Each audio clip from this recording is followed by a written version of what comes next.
I'm going to ask one by one, no particular order. So why don't we start, Mary, with your group, and I've asked each of them. It's very difficult, of course, to capture the essence of an hour and a half in 3 minutes, but here we are asking for it anyway. Thank you. All right, thank you, Andre.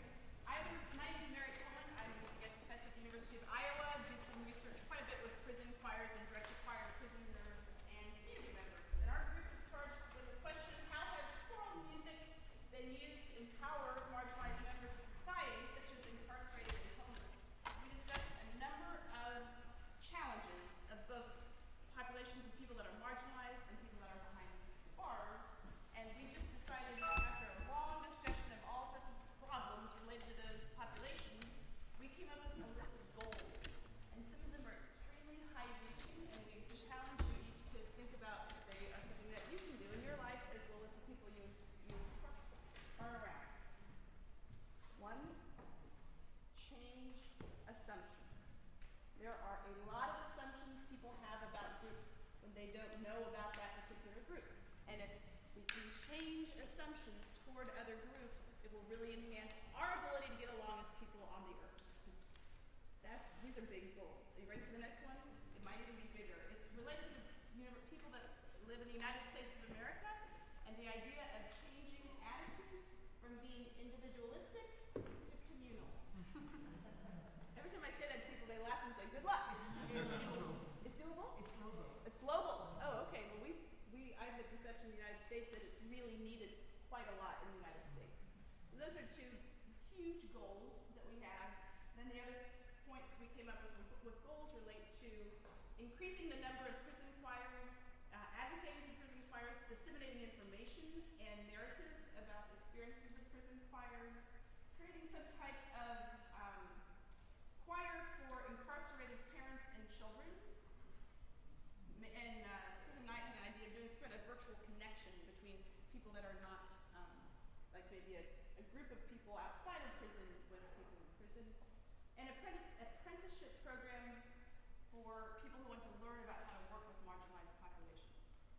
So we didn't quite get to action steps, because that's what I was trying to move the group toward. What are the action steps? But we started out with all these goals. We did name a number of different groups that are around in the world today that relate to some of these goals, including, Chorus America might be one venue to work with some of these ideas.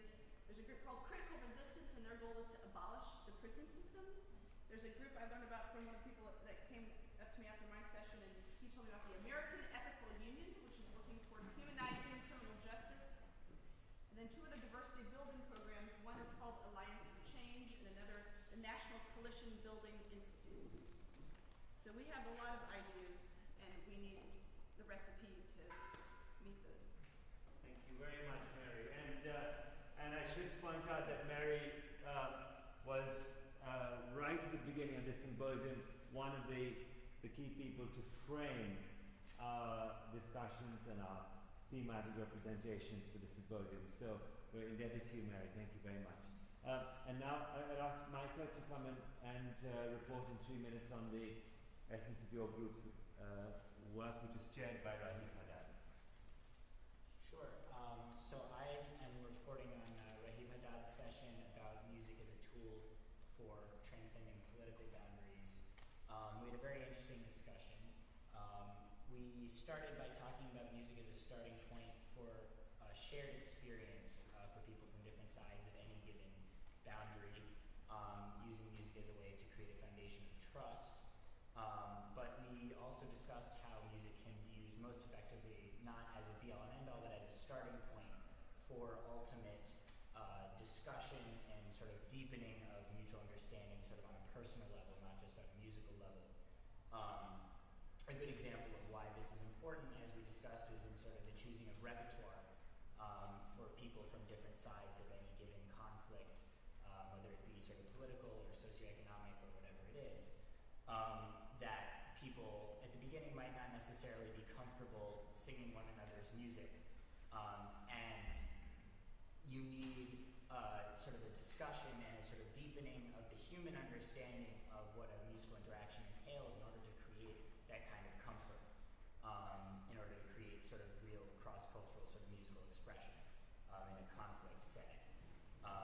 but we also discussed the importance of being able to then say, well, I might not necessarily believe the words that I'm saying, let's say it comes from a different faith, but I sort of believe in your belief in this meaning of the words, and I sort of support you in that. So that being sort of an interesting framework to use. We discussed a lot of, Rahib shared a lot of his collaborative work, which was really interesting and offered a lot of lessons, both in terms of his work within the community of Shafa Amr, between Christian and Muslim Arabs within that town, and the divisions that are inherent there, and also between sort of the Arabs of his town and the Jews who lived in another town, more sort of Jewish-Arab relations, and all of the lessons that he had learned from that. And we decided that ultimately there were an incredible number of challenges that anyone trying to create a choir across musical boundaries faces, but that ultimately it could be a very powerful tool in creating understanding across said boundaries. And we decided that it would be very helpful to have not necessarily a how-to manual of how to create a cross-cultural or a boundary-crossing choir, but a document where people who have experience creating choirs that really do transcend boundaries, share sort of their experiences, what worked, what didn't, etc., in a document very specifically focused on sort of socio-political conflict. And so if anyone has those experiences, feel free to talk to me about it, and hopefully Molly Stone and I will be able to collaborate on that document. So that's what we have. Thank you very much, Micah. And the information that Rahib Haddad circulated this morning, which on two of his projects, one is on the Community Heart Song project, and the other is the forthcoming Arab imagining of the Mozart Requiem. So those handouts are still here for those of you who may not have picked it up this morning. And Micah Hendler is off to the Middle East, to Jerusalem, to start a project there. And we wish you very well, Micah, as you go forward with that project. Miguel, could you report on the group that was convened by Kate Munger? Thank you very much. Oh, sorry. No, go forward, it's fine. I can't talk about Kate Munger. No. My wires are crossed, I don't remember it. I attended this session hosted by Alison Fromm, who is the director of A Joyful Noise. And I went in pretty ignorant of it, so this was a fascinating talk. It was completely disorganized, but somehow found this lovely path.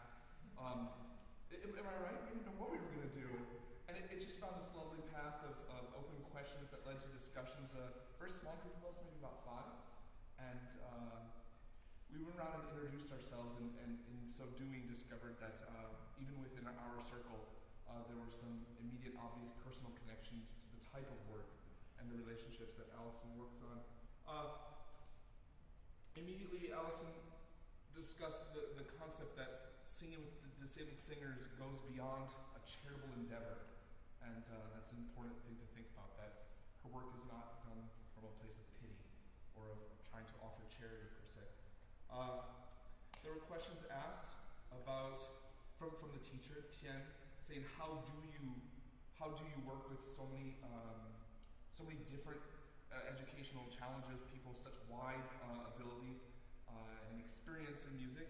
And the answers were many, but I think in terms of behavioral challenges, Alison found that just the act of singing helped focus people more than we might expect, and that once people were singing, a lot of the other small little issues that came up would go to the wayside. She found that help from other staff support within the rehearsals could also mediate and remove distraction temporarily until somebody could get what they needed and rejoin the rehearsal. One of the people asked about how she dealt with correction and individual criticism, constructive perhaps, but how to deal with the different singers and deal with the group psyche and balance that. And the constant theme that came up was discussing in a very rational way with the singers how their role fit into the bigger picture, which of course is no different than I feel as though many of us work with in every type of choir, right? But maybe a specific emphasis and a very direct sense of communication on this topic that when you can't sing over so-and-so's solo because they're doing a very nice job and we need to hear them, so please be quiet. And things that we've probably all said before. If I misrepresented you at all, Allison, speak up. She focuses a lot on the concept of finding ensemble and helping people understand the cooperative whole, and that helped deliver criticism and correction in rehearsals. We talked about some of the challenges of focus and how to work over long periods of time with her singers, and she pointed out that it really didn't seem to be too much of an issue. After all, they sat on the stage for 2.5 hours a couple days ago, and I think we all know 2.5 hours is a long time for any group of adults to sit. We talked about some of the challenges of HIPAA, the federal privacy laws, and how not knowing some of the medical particulars of your individual singers in a case like that could be a big challenge. So-and-so maybe is prone to seizures, and you might not legally be allowed to know that. And then that comes up in your concert warm-up. And how do you deal with that? There was no conclusion on that one. You just hope they tell you. Let's see here. Toward the end, we got into the question that was posed to us from the very beginning by Phil Grinnell about, and now what? How do we get the word out to the rest of the world about the importance and the urgency and the critical imperative nature of our work? And I feel as though Allison's work is urgent. I mean, we've got to be talking about this. We didn't come up with any great answers, but we realized that there are inherent challenges in communicating the type of work she does. A CD certainly does not relay, a video barely does. Being in the presence of her work is what communicates her work with disabled singers. And we also thought that maybe the advocates, those who could speak personally about the experience of hearing and observing her work, were perhaps the best advocates. And I suppose I personally am going to charge us all with that job of going out and talking about the wonderful work she does. And I found the whole thing to be very moving. I was not expecting it. I was supposed to be a scribe, and I cried for the whole thing. So, anything else on this? So that was working with Joyful Noise. So thank you very much, and thank you very much, Allison, because of all the presentations we had, it was by bringing them into our symposium, it was a deeply moving act of humanity, and we thank you very much because it changed us, and we appreciate the fact that you were here and you brought them along as part of our symposium. Yes. I think that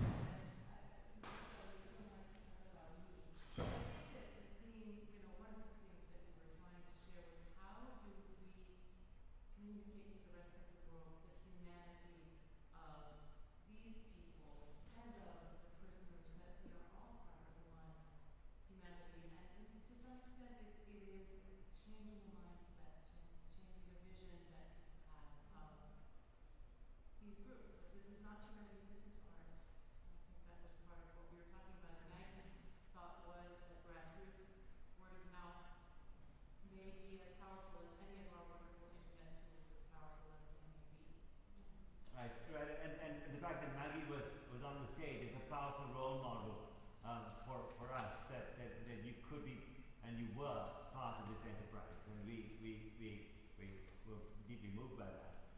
So I also want to thank Miguel Felipe because he's come a long way from another country, Hawaii, to be part of our symposium. And although we didn't have at this time the issue of sexual orientation represented, but the session on that was very important and central to our continuing conversations. Hawaii is the 50th state in the United States. Oh. Just so everyone knows. Well, I'm from India, and we also part of the United States too. and we were dominated by the British for a long time, so we feel very much part of it. I would like to point out that everything is our fault. So, Caleb, you're going to report on the session with Kate Munger, is that right? No, Caleb is going to report on the session with Kate Munger, and then after that, with Doreen, and then I'm so sorry, but everything crossed in here. So sorry. I'm Miles. You're Miles, and you're reporting on Kate Munger's session. So Kate gave a wonderful talk about her the Threshold Choir, which is a series of choirs that she has helped establish of mostly women, actually, just because the way that people volunteer, it just happens to be mostly women. Groups of teams of 4 or 6 women come to hospice centers and sing around the bedside of people who are making the transition onto the next life. And they do part songs that they repeat over and over that are simple because you don't want to have, if someone is in a very low state of consciousness, you don't want to be performing something with a lot of intricacy.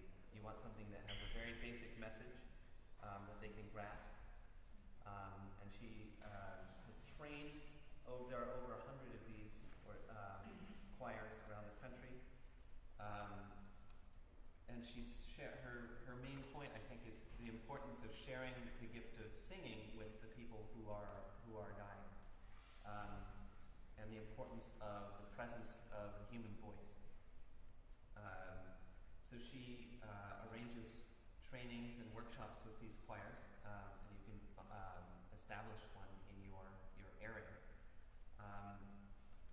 And in the breakout session, more specifically, she mentioned that all the singers rehearse for months before they actually go into the hospice, and they get training for dealing with hospice patients.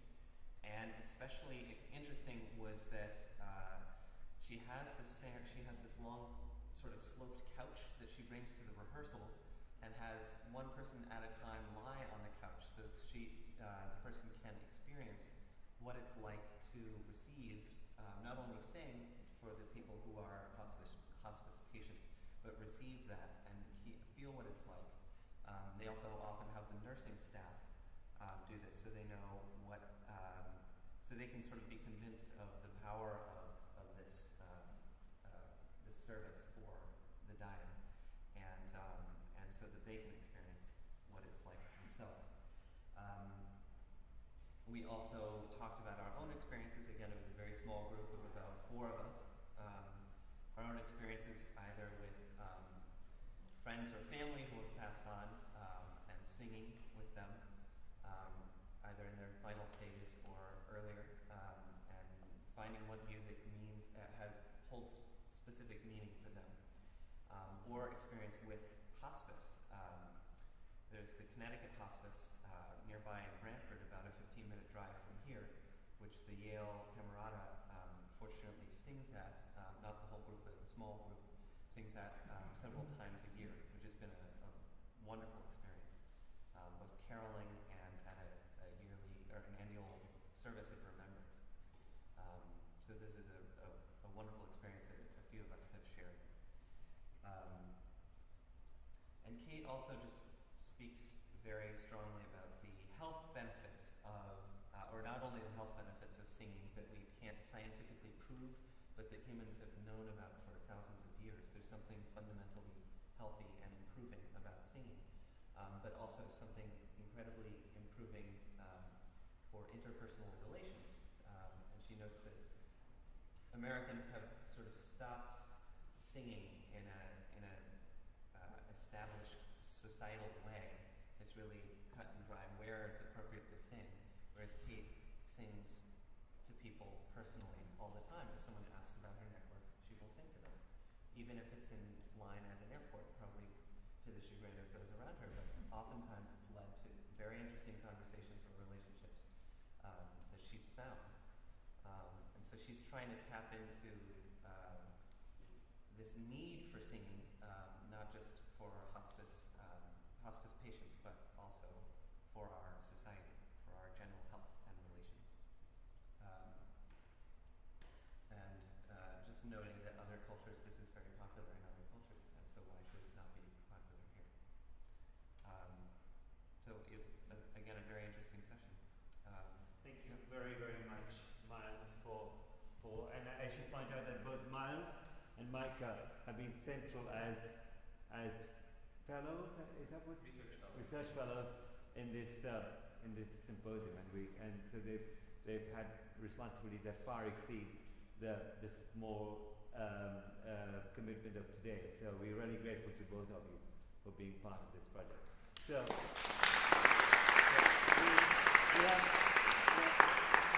we're pressing on. Caleb, you're going to report on Doreen's session, and then Adrian after that. We were charged with answering the question, how has innovative artistic planning increased awareness of less familiar music from around the world? And we started by taking these giant sheets of paper and sort of brainstorming on what our missions and goals were as conductors and programmers.